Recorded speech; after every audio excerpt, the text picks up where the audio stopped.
আপু কেমন আছেন? আমি ভালো আছি। তুমি কে বলছো? তানিয়া? তানিয়া? না আপু, আমি তানিয়া নই।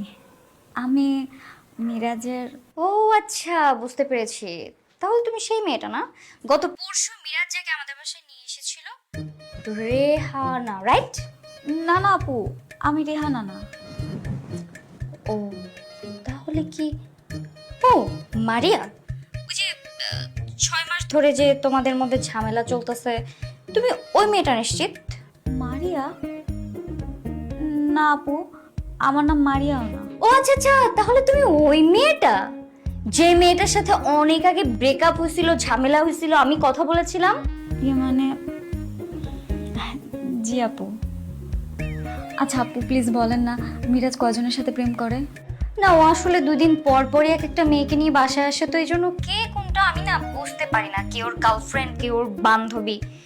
আর তাছাড়া আমার ভাইয়ের ক্যারেক্টারও অতটা ভালো না আর কি।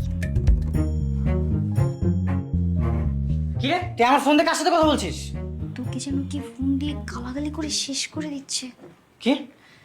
এই কে আপনি? আমাকে গালি দিচ্ছেন কেন? ও আচ্ছা, এখন আমার কণ্ঠটাও চিনতে পারতেছো না তুমি, তাই না? আর চিনবাই বা কি করে? তানিয়া, মাহিমা আর কয়জনের সাথে কথা বলো তুমি? না না, কি বলতেছো এসব? আমার একটা মাত্র গার্লফ্রেন্ড ছিল, হচ্ছে তুমি। আমার তোমাকে হাড়ে হাড়ে চেনা হয়ে গেছে, তুমি আমার সাথে আর কোনো কথা বলবে না, ফোন রাখো।